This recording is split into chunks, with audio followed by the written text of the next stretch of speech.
to another edition of Wednesday Night Slides. We're going to be doing one thing you saw, a couple of things you saw parts of last week, and something new this week. So let's get started. What I'm going to show first is something that was kind of cool.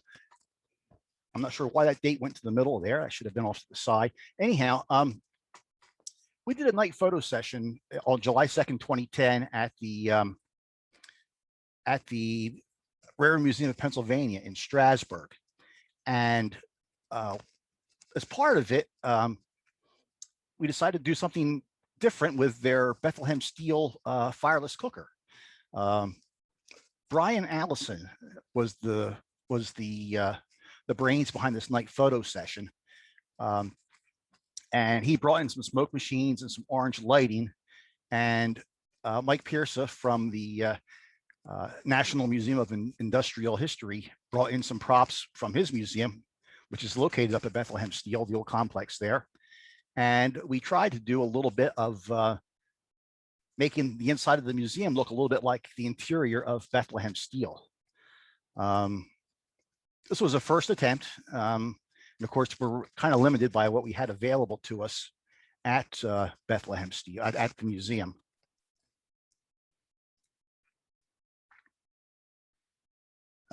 Mike brought down the silver suit used in the steel mills. We had somebody wearing that for the session. This is kind of cool. So that fall in November, we went to Bethlehem Steel to give it a shot. So this is October 15th, 2010, as you can see on the screen there. And we are actually in the old steel mill. This was the only session we ever did in the steel mill itself.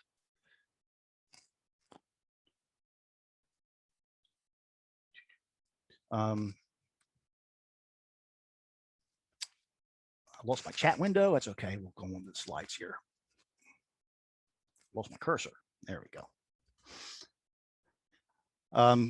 Once again, using orange lights and smoke bombs, we try to bring back what it might have looked like inside the steel mill back when it was working.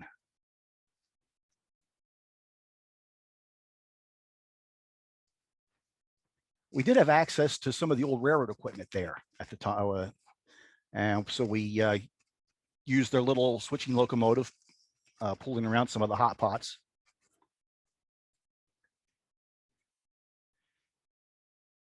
And we tried different things, and I say we, except Brian Allison, once again, was the mastermind. I was just there along for the ride. Tried using different things with different kinds of lights. The pellets on the floor are basically Christmas lights.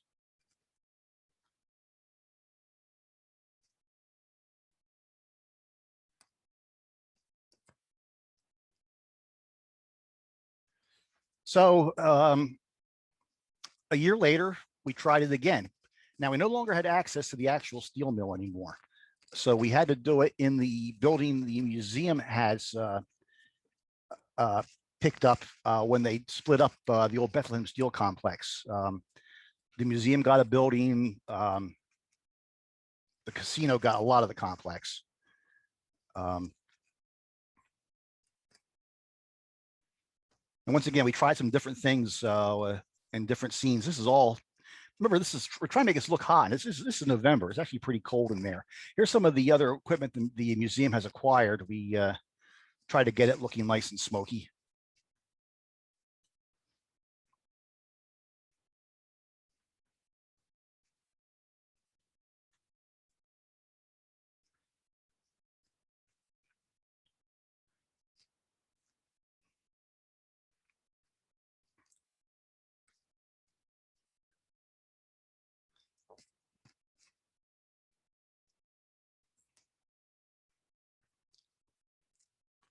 And then we went outside for a couple of shots that night. Here we are at the Mason Hoover Trestle, which was the trestle that had a 7-foot gauge railroad on it that would take ore into the furnace area. The blast furnaces here have been preserved. and they're lit up with various colors at night. That's why it looks blue. They actually put lighting on those. And you see one of the 7-foot gauge ore jennies up there on the trestle.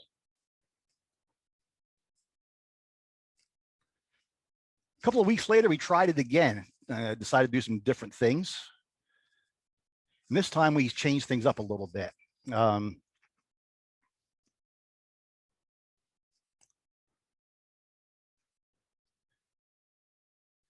Once again, we worked with some of the equipment that was available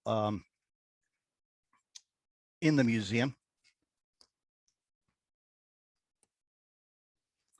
This time, though, we tried. Brian tried some different lights.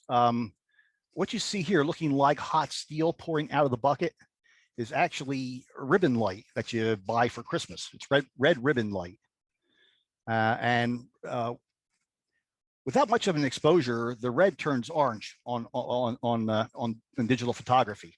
I've had the same problem with shooting red neon signs. Any kind of a long exposure, even a fraction of a second, turns the red into orange, which worked to our benefit here, actually. That's just ribbon light.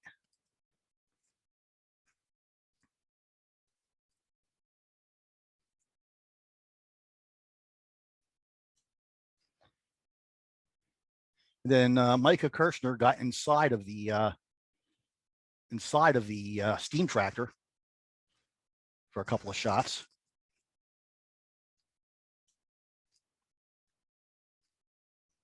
And then went back outside again to do more shots with the Mason Hoover trestle. Once again, you see the ore jenny up there on the trestle with the red front, and then beyond it, the green of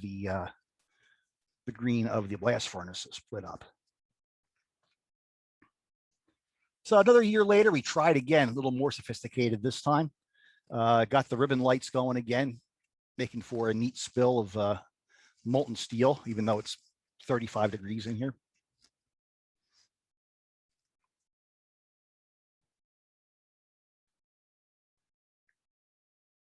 Smoke machines, lights, and filters.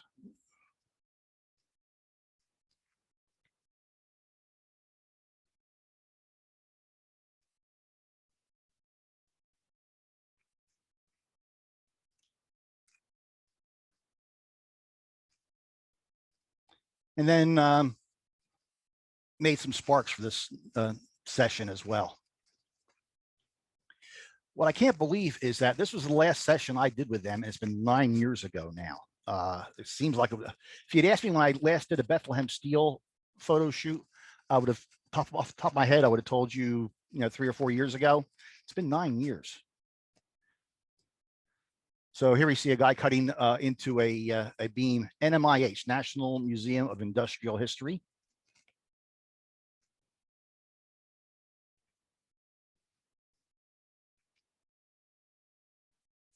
Then we put Brian put the ribbon lights down on the floor. So we had like trails of molten steel going through channels on the floor of the building.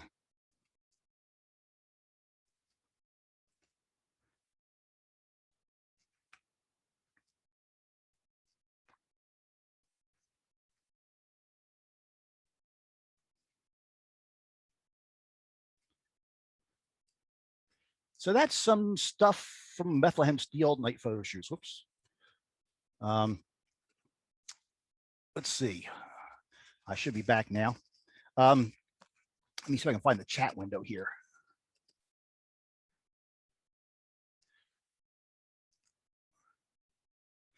I do apologize to folks. Let me get them in here first. I apologize to the folks who got stuck in the waiting room. I'm trying to figure out Zoom here still. And I saw you popped in here while I was showing the slides, but I didn't have access to the waiting room. I try to set this up so that the waiting room isn't necessary. You get automatically entered in. So sorry about that. And let me just do this. Couple of questions here.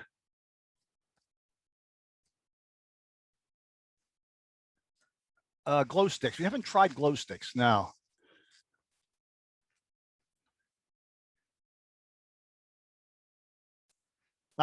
Dave has the solution.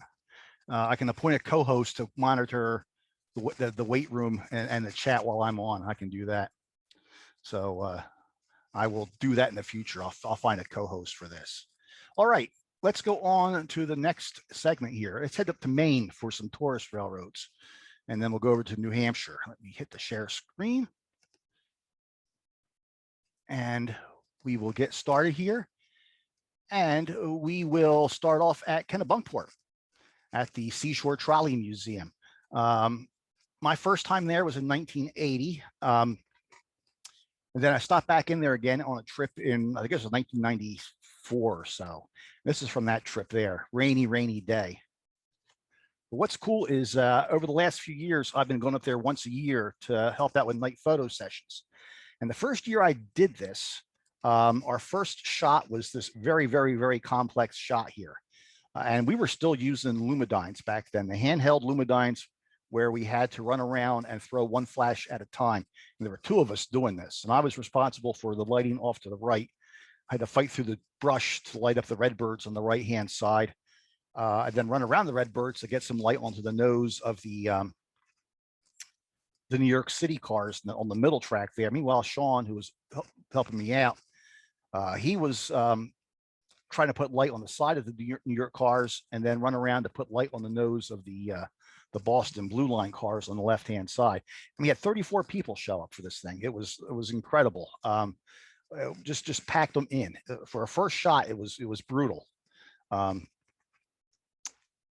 don't know if it was fortunate or not, but later in the evening, we had a rain delay, and that thinned out quite a few people. So that sort of worked out. Since then, the museum has sold tickets in advance only, so don't get surprised by a million people showing up. Here we see the Blue Line cars at Tower C. Tower C is an old Boston elevated tower, and the best way to get it from Boston up to Kennebunkport was to float it. They actually put it on a barge in Boston and sent it up to Kennebunkport, and then did the last few miles by highway. So you got a Boston elevated tower with some Boston cars here. One of the things we like to do is the grade crossing lantern swing shot. With the camera open for a few seconds, we put a car on the grade crossing, and then after the flashes go off, the brakeman will swing his lantern back and forth a couple of times to give us a light streak. These are all Connecticut company cars here, all open cars. This was done without flash. This is between shots. I just opened up my camera to see what would happen. And I kind of like this shot without any flash at all.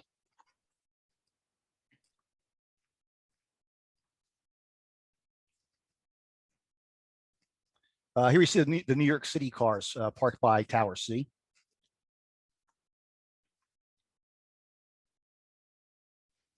And now we're on board a Washington, D.C. PCC car. Some reenactors reading newspapers, trolley operator up front there. I positioned my camera so that when the trolley operator looked up into the mirror above his head there, he was actually looking back. You could see his face and eyes in the mirror looking back at me.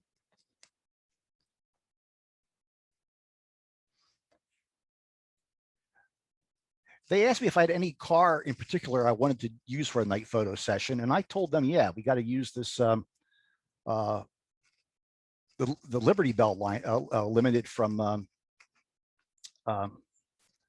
line that ran from Norristown up to Allentown, the Liberty Bell route. Great car, parlor car. It's got really nice seats in it. It's got a drum head on the back. This is the back of the car you're looking at here. Really a cool car. This is the Atlantic Shoreline Railway number 100. What's interesting here is this freight motor is over 100 years old, and the museum's trackage is built on the old Atlantic Shoreline Railway right-of-way. So this locomotive here has pretty much been in this location running on this right-of-way for a century or more. Here we see a railway post office car.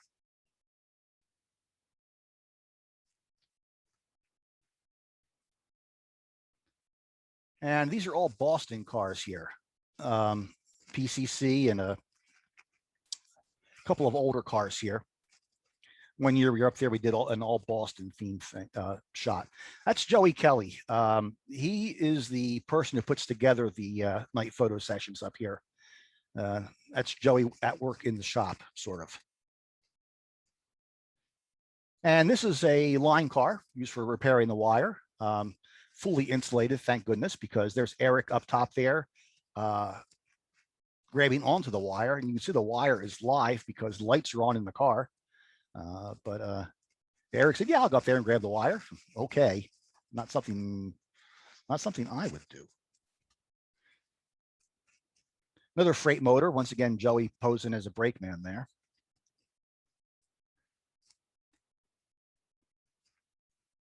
And we did some shiny sparks using the work crane there at the museum.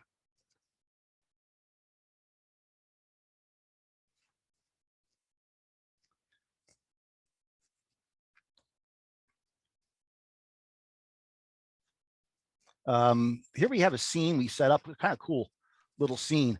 Operator in the car waiting, trying to figure out what's going on.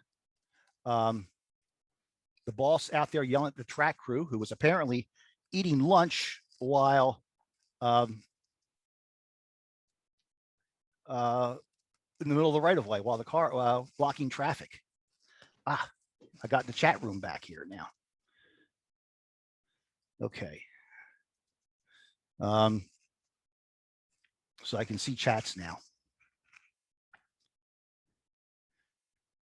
A couple of fancier cars at the Arundel shelter. The museum has well over 100 cars, and a lot of them operate. Here we're back at Tower C. We also have some buses. We used a bus one year for the night photo session. If you look carefully, you'll see Princess the Poodle on the top step inside the bus.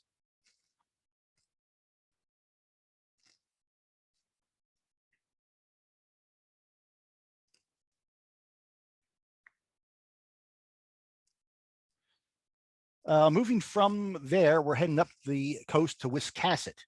My first time there, like I said, was back in around 1984 or so. Back then, Wiscasset still had the two schooners in the harbor. These have been removed since then, but these two rotting schooners were just, really, really cool to see. There was a tourist operation operating there using this ex-Washington Terminal RS-3, I believe it was. The only lettering on it had no railroad name on it. All it said was railroad on it. The Mystery Railroad.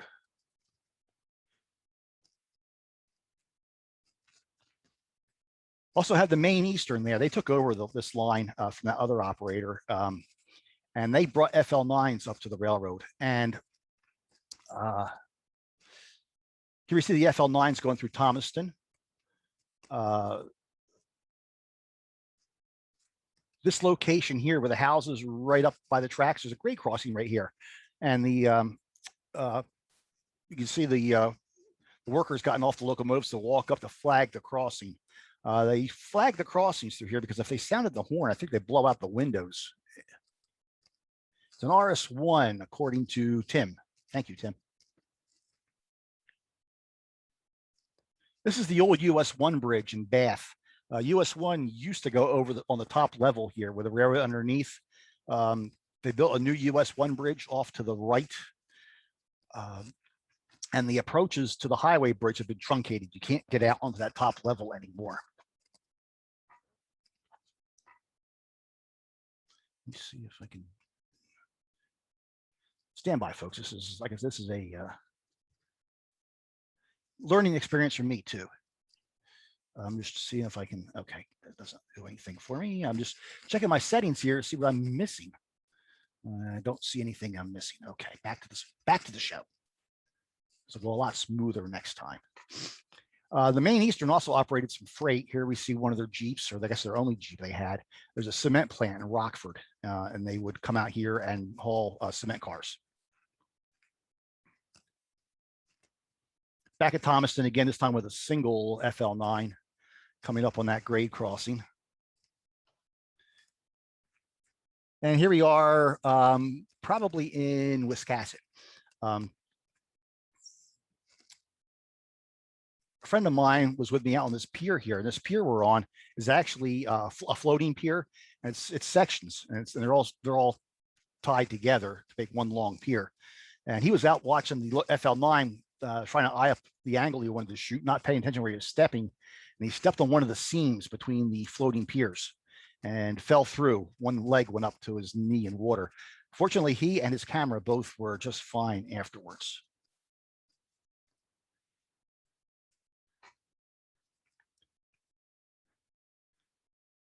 And of course, Red's Eats. If you're going to go to Wiscasset, you got to go to Red's Eats and have a lobster roll. Great place to eat. Closed here in this picture, but when it's open, though, the line stretches from the front windows there all the way down across the tracks sometimes. Very popular place. While we're up here, we're going to take a look at some Amtrak stuff too, since we're doing tourist railroads and passenger trains and things like that. The Downeaster is the service Amtrak operates from Boston up to Portland and beyond to Brunswick. They use these cab cars on one end of the train, locomotive on one end, cab car on the other. Cab car is unpowered. What you see here, the 90213, is a former Amtrak F40. It used to be a locomotive. Amtrak took out the prime mover. Engineer can still operate the train from this end, but all the power is provided from the other end.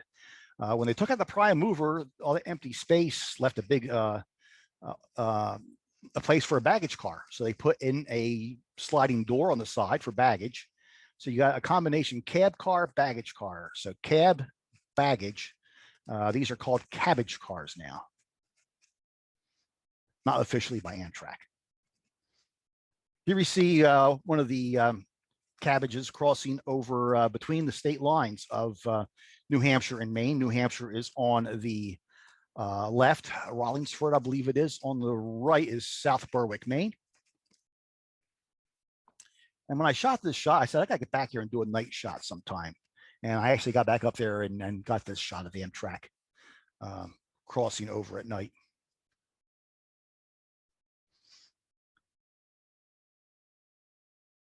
And I believe, wow, I was going to look this up. I got a mind like a steel something. I think this is Dover, New Hampshire.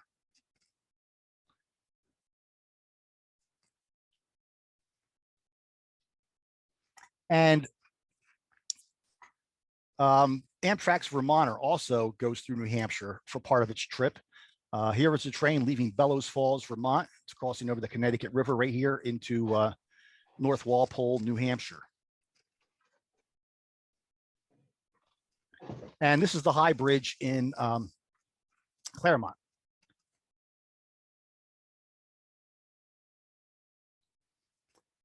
Back to the tourist railroads, we are on the Hobo Railroad, which is based out of Lincoln, New Hampshire. We're in Ashland, New Hampshire. Nice restored depot on the line. We did a night photo session here. Notice the Boston and Maine telephone box that we're using as a photo prop here. And this is inside the Ashland depot during the day. We should have moved those boxes out from under the desk there. The things you notice after the fact. And we did a night shot from the inside as well.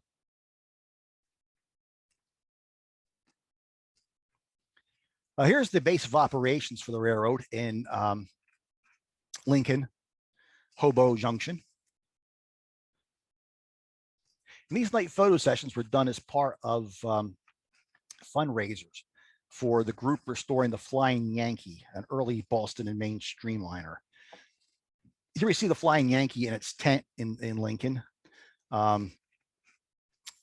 Even though the shot is not very good with the tent, we had to sort of incorporate the Flying Yankee since we were doing the Flying Yankee fundraiser. So this is about the best we could do with that.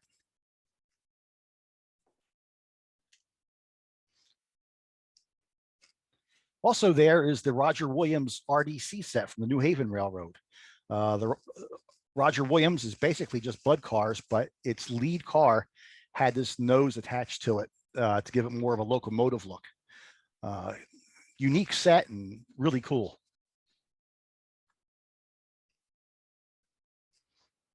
The Hobo Railroad also operates another, the same group operates the Winnipesaukee Railroad. And here we are on that line at Lake Winnipesaukee.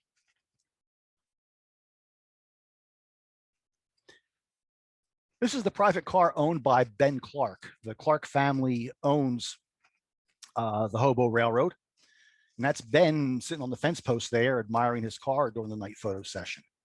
A group of us approached Ben. Ben's family also owns Clark's Trading Post just down the road, famous for the trained bear shows it has. It also has the White Mountain Central Railroad there. And it's a restored village, sort of like you'd find at Tweetsie or places like that. And we said to Ben, hey, we'd like to go down to the Trading Post and do some, just walk around and see if there's anything to do for night shots down there. Any problem with that? He goes, no. He says, go on down there. He said, if you run into the security guard, just tell him I said it was okay. We said, okay. So well, we knew that there's a gate there, but there's a fence, but I knew the fence ended at the far end of the parking lot. So we parked down there, walked around the fence and into the village. And sure enough, as we were shooting back in there, we rounded the corner and there was a very surprised security guard seeing 5 of us with tripods and flashes and all kind of gear coming at him. And he's like, can I help you? And we're like, yeah, Ben said it was okay. He goes, oh, okay. So there we were. There's a grade crossing just beyond this gas station. It's been my dream at some point to go back and do a night photo here at some point, but it just hasn't happened yet. Now we're at Clark's Trading Post in the daytime. This is the White Mountain Central, and I don't know if they still do it or not. They used to have rail fan days there, and for the rail fan days, they would fire up anything they had that would fire up. Here we see a Baldwin 242 tank on the right hand side, and a Porter 040 tank on the left hand side.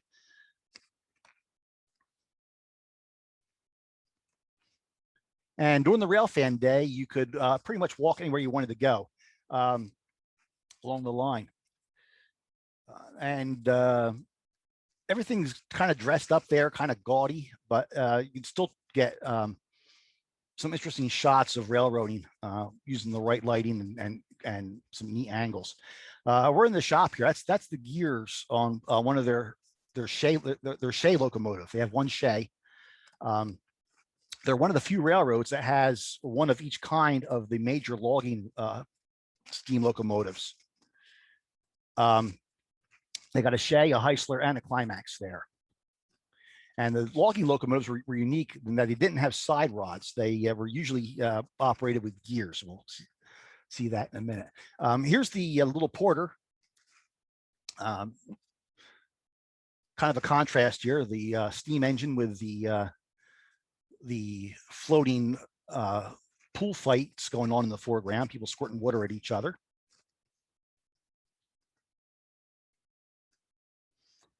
And they have a bridge here, covered bridge that they moved onto the property. Here's the Climax, and I'll get into that in a couple of seconds here. My first time here was as a kid on a family trip in 1965, I believe it was. I would have been 8 years old, and the bridge had just arrived on the property, and it was sitting off to the side. And we left the station on the steam engine with the same open cars probably back then. We got to the bridge and we stopped because there was no bridge, just sitting off to the side. And my dad said, yeah, they need to put the bridge in. And I thought we were going to sit there and watch them put the bridge in. That's, but you know, like I said, I was 8 years old. I didn't know any better. You also have this rail bus. That's way cool. Here you see it coming off the covered bridge. And Wolfman is out there terrorizing the train on each run. Here we see Wolfman racing along alongside the Climax. And here's Wolfman talking to the engineer. When I hiked back in here before the train showed up, I got talking to Wolfman. He's a pretty normal guy, really. We just got chatting, and then he had to go in the Wolfman mode when he heard the whistle. So I went up on the hillside here to shoot this. Here you see the climax locomotive. Notice there's no side rods. The cylinder is mounted at an incline with one rod going down to a wheel that's not on the rails. That wheel spins and turns shafts under the locomotive, which provides power to the small wheels that are on the front and back of the locomotive. Here we see the Baldwin with a short freight train.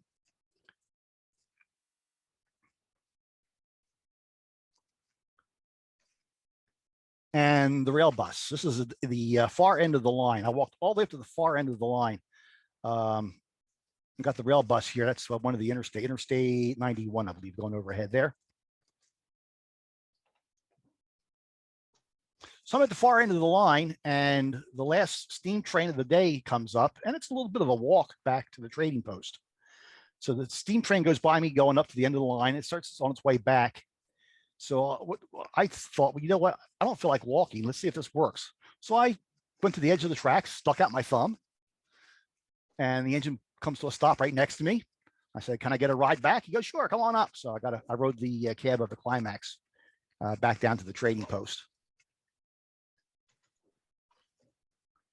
Now we're over to the Conway Scenic Railroad in North Conway, New Hampshire. They have an old roundhouse here. Boston and Maine F unit sticking out of it.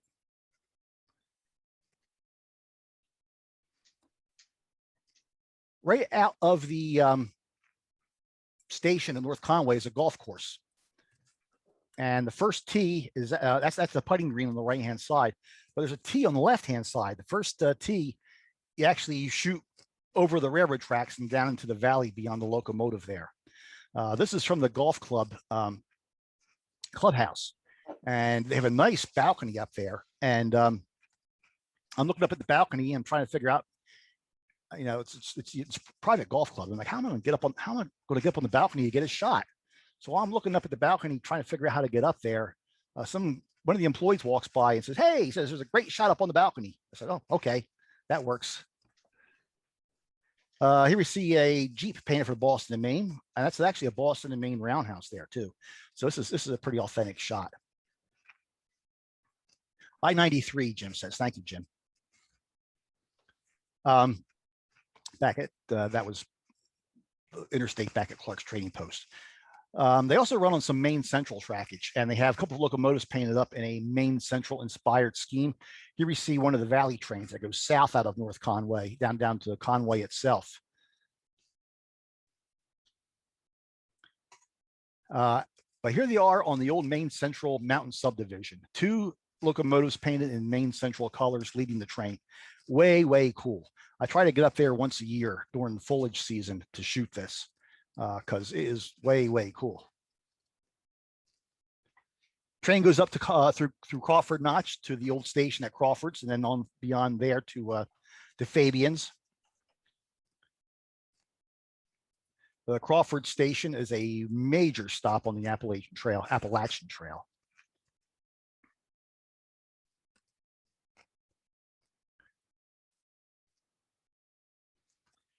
Here's their F units. This is back in 1996, I believe. This is at Willybrook Trestle, which is about a 1.25 mile walk down the tracks from Crawford's. Or you can walk up from the valley floor, which is way down there. A pretty strenuous walk up. Not liking hills too much, I opt usually to walk the tracks. I was back there again for fall foliage with the Maine Central engines. Unfortunately, I couldn't figure out how I got up on that perch that I was on back in '96. So I shot this from track level. And you see the valley way down in the distance there where the road is on the right-hand side. Not last year, because I didn't go because of the pandemic. The year before last, I went up there and to shoot the Notch train, and they weren't using both engines. And I was going to walk into both Frankenstein Trestle and Willybrook Trestle for shots, but with only one engine, I decided it wasn't worth the hassle. So, but I wanted to shoot Frankenstein Trestle. So I was down on the highway, and all I did was I took the drone out, launched the drone. I couldn't see the railroad because of the trees, but I launched the drone up above the trees looked for the trestle and flew over to it. So this is kind of cheating. I actually flew in to get this shot, even though I couldn't see it from where I was. And here's their dinner train coming down, heading back into North Conway, night shot I took. The station you see on the right-hand side there is owned by a ski club. And they have steam there as well. They got a Canadian National 060, a sister locomotive to Strasbourg's 060. And here it is. They numbered like Strasbourg did with their 31. They took off the first and last number of the Canadian National number, 7470, and made it their 47. But the number plate still says 7470 on it in this shot here from the from 94 or so.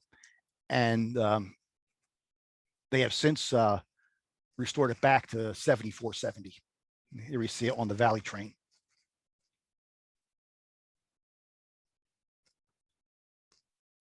These are the ball signals that used to be in Whitefield, New Hampshire. They've been moved down to North Conway, although I believe there's a replica set now standing in Whitefield. Jim would know the answer to that. And he says true.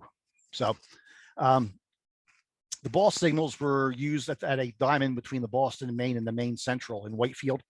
And the railroad had a way, one ball up, two balls up, both balls down, whatever, to indicate which railroad had the right of way over the diamond. Up at Fabian's, which is the north end of where Conway Scenic often runs. They run a handful of trains beyond here. But Fabian's is where the access road is to the Mount Washington Cog Railway. And the Cog has one of their steam engines sitting out right there by the highway. You can see it as you're chasing the Conway Scenic trains. Here we see an engine, one of the Cog's engines, leaving base station. This is the first bridge right out of the station. And they put on quite a show. It's 3.5 or 4 miles to the top.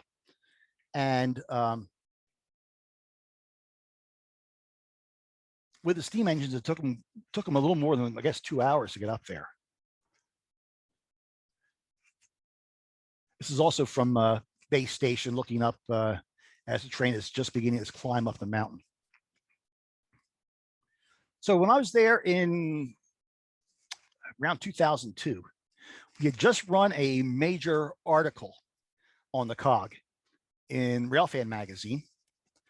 And so I took magazines up there and handed them out to the engine crew. Here we see our engine crew reading a Railfan before the morning run. So being I gave them all free magazines, this meant that I could get a cab ride. So here we are in the cab of the steam engine heading up the mountain. Basically, there's a bench that runs along the wall of the cab on both on the fireman's side, which is where I'm sitting. So I turned on the bench, so I was facing forward with my legs next to the boiler. And off we went out of the station. And facing forward, there's nothing behind you to hold your back up.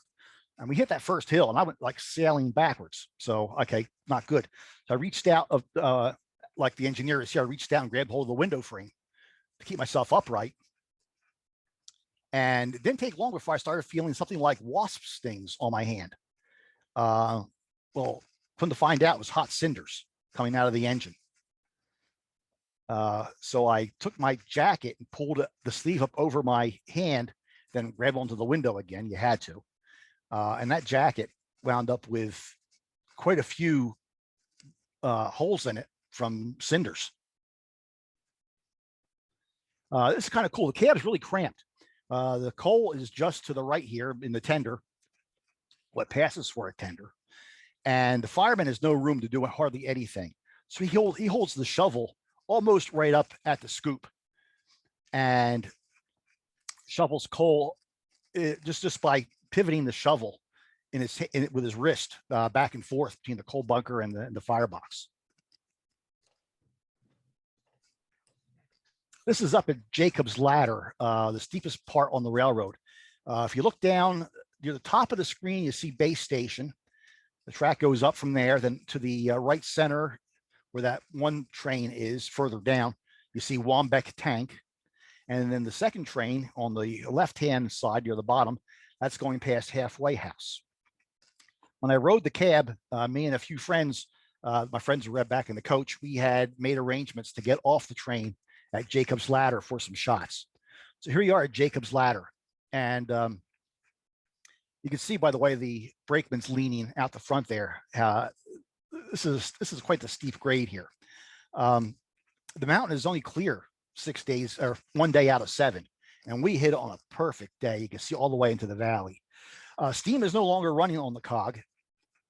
Well, one train in the morning, one train in the evening, but most of the trains are now run by these ugly home-built diesels that the cog has put into service. It cuts the time of the trip down by almost half. And they're a little more efficient and easier to run. Here we see one of the diesels coming up, approaching the summit, the top of Mount Washington. And here's a work train coming up. On this particular day here, I had driven the auto road up. I'd never done the auto road before, so I drove the auto road up and with my Ford Explorer. And when you come down the auto road, because it's so steep, you're supposed to come down in first gear and work your car against the transmission rather than using the brakes all the way down. Well, I put the car into first gear, and for some reason that Explorer wouldn't go into first. It would stay in neutral going downhill. That meant I had to work the brakes all the way down. I had it stop 4 or 5 times going down to let the brakes cool. It was quite the ride down. The cog used to have these complex switches because of the rack in between the rails. These switches had like 9 movable parts, and the brakeman had to get off and flip all these different parts around for the train to take a siding. There used to be 3 switches on the line, I believe it was. They have since changed all their switches to these, essentially they're transfer tables. Now the tracks just slide motorized from one track to the other. You can see the train here is the tracks here are lined for the main line to the left with an engine coming down the Wambeck Tank on the right-hand side in the siding. Back up at Jacob's Ladder, train heading uphill.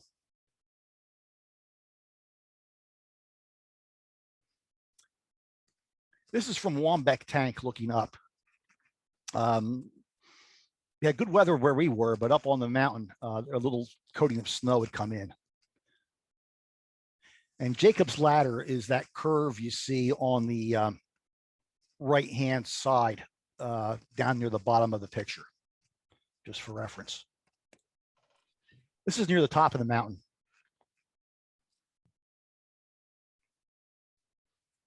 And once again, at Jacob's Ladder, you can see the kind of the day we had here, crystal clear day. You see all the way down to the valley floor.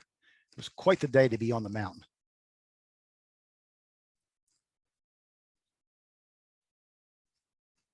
We're back at Wambeck Tank, which is about 1/3 of the way up. On this day here, a bunch of us, we're going to go up the auto road and then hike down a little bit to get shots of the steam engines. This was in the last few months of steam.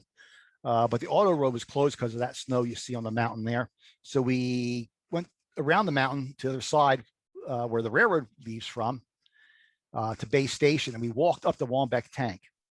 And what a climb that was. It took a while to get up there, let me tell you. But we got up there, and then coming down though, I was amazed at how tough it was coming down. I had muscles that hurt that I didn't know I had. It was bad. And here we see one of their steam engines down at their shop area, down at base station. That is going to conclude my little tour of tourist railroads. Tell you what we're going to do. If anybody has any questions, you can unmute yourself and I will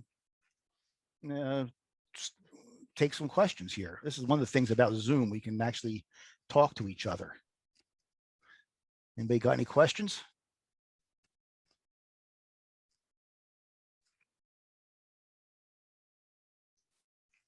No one wants to jump in. Let me see. I got one for you, Steve. Yes, sir. Yeah, back to Kennebunk. We Yeah. touched real quick last week. That shot of the guy at the crossing in front of the car waving the lantern. Yeah. Did you ever find the history of that car? Oh, I should have looked it up. I think it's a Cleveland car, but I'm not positive. Okay, because it looks awful Asian. I didn't know they had one. No, it's North American. I believe it's Cleveland. Okay. I don't think we've used any cars other than U.S. or Canadian cars for our night shots up there. All right, cool. Anybody else? Very good job, Steve. That was very enjoyable. Thank you. The particularly the shot at Berwick, Maine. I need to get up there. Well, in fact, I was just up in that area, but I didn't get there in time for any of the down easters. Okay. And an engine 46 is up there with the 50th decal, but it ran the later train, and the sunlight wasn't going to be at the right angle. Yeah. Maybe not. I'm not sure, but I made the most of it still, regardless, and great shots as always. Oh, thanks. Anybody else want to jump in? All right, hearing none, I'll wrap this up for now. And because this is a makeup week for last week, we will do this again next week and get back on schedule again. And once again, it'll be on the Zoom platform. I'll try to get some of these bugs worked out. I appreciate you all sticking with me while I went through and figured things out. This was a first. And as I said, anybody who missed any of this, the replay should be up on YouTube later tonight. So with that, good night, everybody, and I will see you next week. Take care. All right, thanks, Steve. Thanks a lot. Yeah, you're welcome. Thank you, Steve. You're welcome. Night, Steve. Have a good one. Thanks. Yeah, good night. Good night, Steve. Take care. See you, Dave.